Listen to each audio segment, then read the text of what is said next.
नमस्कार साथियों, मैं हूं नवदीप और आप देख रहे हैं स्वयं की प्राइवेट क्लासेस। और आज की वीडियो में हम बात करने वाले हैं एग्जिट एग्जाम के बारे में। वीएलडीडी प्रोग्राम के एग्जिट एग्जाम के बारे में। जिन्हें एग्जिट एग्जाम के बारे में कोई भी नॉलेज नहीं है, उनके ओवरव्यू के लिए मैं बता दूं कि एग्जिट एग्जाम, वीएलडीडी जो अपना प्रोग्राम था, उसके अंदर पहले क्या होता था कि जो है एग्जाम्स जो है एकेडमिक ईयर्स के एग्जाम जो है वो लुआस कंडक्ट करवाती थी। और वही पेपर सेट करती थी और वही पेपर चेक करती थी। लेकिन 2024 से 26 बैच जो है अपना, उस बैच से इन्होंने एक नया प्रोविजन लागू किया है जिसके अंदर वीएलडीडी के जो एग्जाम्स हैं वो उनका खुद का कॉलेज करवाएगा और वही कॉलेज अपना एग्जाम्स को जो है चेक करेगा। पर लुआस या जो है अपना यूनिवर्सिटी जो है एग्जाम्स के बाद में एग्जिट एग्जाम कंडक्ट करवाएगी। तो उस एग्जिट एग्जाम के बारे में आज हम बात करने करने वाले हैं। चलिए देखते हैं। सबसे पहले देखते हैं कि इस एग्जाम के लिए एलिजिबल कौन होगा। Completion of required course work, यानी कि जिन्होंने अ, अपना दोनों ईयर कंप्लीट कर लिए होंगे। एक तो वो है रिक्वायर्ड, मतलब एलिजिबल वो होंगे। और दोनों ईयर कंप्लीट करने के बाद उनके जो मिनिमम ग्रेड जो है या मिनिमम जो उनके मार्क्स होंगे वो 40% हर कोर्स में, यानी कि हर सब्जेक्ट के अंदर 40% मार्क्स होने चाहिए, वही एलिजिबल होंगे एग्जिट एग्जाम के लिए। ये आपको काउंट करके करने के लिए नहीं बैठना है कि आपके 40% मार्क्स बन रहे हैं या नहीं बन रहे। अगर आप थ्योरी और जो है प्रैक्टिकल के एग्जाम में पास है तो आपके 40% से अबव मार्क्स बन रहे हैं। और आपका जो है थ्योरी और प्रैक्टिकल जो एग्जाम्स हैं वो दोनों आपने पास करे होने चाहिए। इसके बाद हम देखते हैं अपने एग्जाम का स्ट्रक्चर कैसा होगा। तो रिटर्न एग्जाम होगा अपना। और इसका फॉर्मेट क्या होगा, 150 यानी कि 150 जो है सवाल आप पूछे जाएंगे। और एग्जाम होगा आपका रिटर्न एग्जाम। फॉर्मेट जो है सवालों का वो एमसीक्यू टाइप होगा, यानी कि आपको ऑप्शंस दिए जाएंगे और उनके अंदर से आपको चूज करना है। और पेन पेपर बेस्ड होगा। साथ में आपको ओएमआर फिल करना होगा।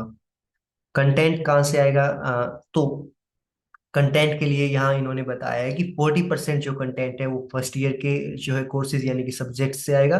और 60% जो है सेकेंड ईयर के कोर्सेज यानी कि सेकेंड ईयर के सब्जेक्ट से आएगा।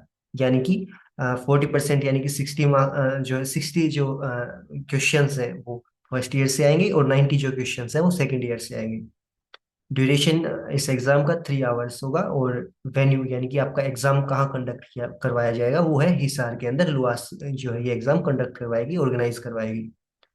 और इस एग्जाम को कंडक्ट करवाने के लिए जो है इस एग्जाम को कंडक्ट सीओई लुआस करवाने वाला है, यही बताया गया है इसके अंदर। इसके अलावा कोड ऑफ कंडक्ट यानी कि सब कुछ अपना चीटिंग वगैरह ऐसा कुछ नहीं होगा। टाइम से आपको वहां पर पहुंचना होगा। और ना ही कोई इलेक्ट्रॉनिक गैजेट्स वगैरह या बुक्स नोट्स वगैरह कुछ नहीं लेके आपको जाना होगा एग्जाम के अंदर। एग्जाम जो अपना एग्जिट एग्जाम है उसका जो है पास मार्क्स उसका उसके कितने हैं, यानी कि 40% इसके अंदर एग्जाम के पास मार्क्स बताए हैं। यानी कि आपको 150 से के अंदर से 60 मार्क्स एटलीस्ट आपको इस एग्जाम को पास करने के लिए लाने ही लाने होंगे।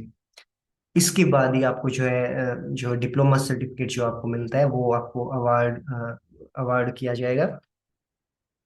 और आपका जो डिप्लोमा है उसके अंदर ऐसा नहीं है कि एग्जाम एग्जिट एग्जाम आपको बस देना है, इसके मार्क्स भी आपके डिप्लोमा के अंदर आपको देखने को मिलेंगे। इंटरनल मार्क्स जैसे कि आपको आपका जो 50% जो है, मान लीजिए आपका 1400 नंबर का जो है अपना अभी ये होता है, तो उसमें से आपको जितना मिलेगा उसका 50% कंट्रीब्यूशन जो है एग्जाम आपके जो कॉलेज में एग्जाम होंगे उसका होगा। और 50% जो है एग्जिट एग्जाम से जो है आपको एग्जिट एग्जाम से मार्क्स का कंट्रीब्यूशन मिलेगा। वो आपका देख लिया जाएगा कि कैसे करते हैं। पर सीधी बात ये है कि आपके डिप्लोमा के अंदर 50% मार्क्स जो है आपके कॉलेज वाले एग्जाम्स होंगे उन उनसे आएंगे। और 50% मार्क्स आपका जो है एग्जिट एग्जाम से आएंगे। 25-25% फर्स्ट ईयर सेकंड ईयर से और 50% जो है आपका एग्जिट एग्जाम से जो है आपके डिप्लोमा के अंदर आपको अपने मार्क्स देखने को मिलेंगे। रीटेक पॉलिसी क्या है? अगर आपको आप अगर फेल हो जाते हैं तो अगली बार जो जब भी एग्जाम होगा तो आप दोबारा एग्जाम दे सकते हैं। अगर एग्जिट एग्जाम में आप एक बार फेल हो जाते हैं तो अ, आप दोबारा एग्जाम दे सकते हैं, और साल के अंदर, एक साल के अंदर ये दो बार कंडक्ट एग्जिट एग्जाम जो है कंडक्ट करवाया जाएगा यूनिवर्सिटी से।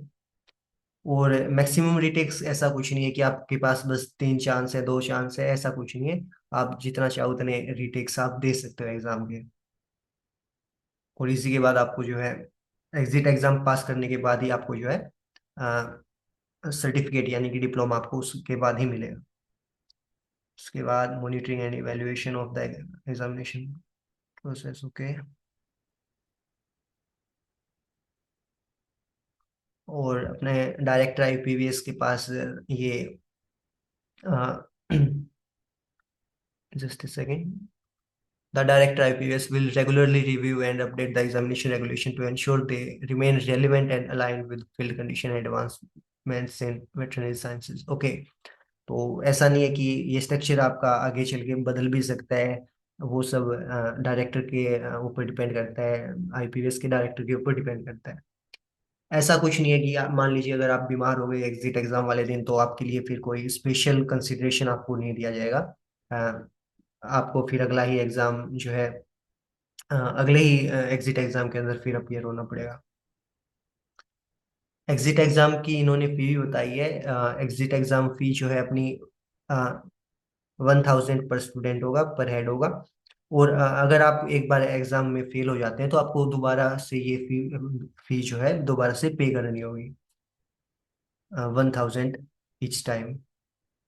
तो ये था अपना एग्जिट एग्जाम का जो था पैटर्न। 150 क्वेश्चंस होंगे उसके अंदर। अभी इसके अंदर ऐसा कुछ स्पेसिफाई नहीं कर रखा था कि नेगेटिव मार्किंग होगी या नहीं होगी, तो होपफुली नहीं होगी, इसका मतलब सीधा यही है। और 150 क्वेश्चंस होंगे उसके अंदर, आपका 60 क्वेश्चंस फर्स्ट ईयर से आएंगे, 90 क्वेश्चन सेकंड ईयर से आएंगे। तो सेकंड ईयर का आप पढ़ भी रहे होगे तो इजीली आप कवर कर पाएंगे ये सब। और ये एग्जाम आपका जो है जस्ट जो है अपना सप्लीमेंट्री एग्जाम्स होंगे, यहाँ पर ये भी लिखा है। आपके एग्जाम्स में किसी में भी सप्ली नहीं होनी चाहिए। अगर किसी भी एग्जाम में आपको रीअपियर आता है तो वो आप कवर कर लेना चाहिए आपको, उसके बाद ही आप एग्जाम दे पाएंगे। ऐसा नहीं है कि आपको एक दो सब्जेक्ट में सप्ली है और आप एग्जाम दे पाए, ऐसा नहीं होगा। तो यहाँ यही लिख रखा है, candidates who do not pass all supplementary exams by end of second year will not be allowed to appear in exit examination. They can only appear in exit exam once they have passed all supplementary examinations. The exit exam will be conducted immediately after supplementary examination as per schedule of academic calendar. तो जैसे exams होते हैं उसके बाद जिन भी बच्चों को जो है सप्ली आ जाती है तो with in a month, month के 1 महीने या 1.5 महीने के अंदर उनका जो है सप्ली का एग्जाम फिर से होता है। तो उसके सप्ली वाले एग्जाम्स कंप्लीट होते ही आपका जो है एग्जिट एग्जाम कंडक्ट करवाया जाएगा। तो ये थी सारी जानकारी एग्जिट एग्जाम के बारे में। इसके अलावा रेगुलर अपडेट्स के लिए आप सब्सक्राइब करें अपना चैनल श्रृंगी प्राइवेट क्लासेस, और अपना व्हाट्सएप चैनल को भी फॉलो कर सकते हैं आप।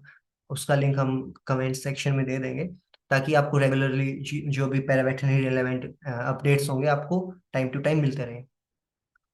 Alright, bye.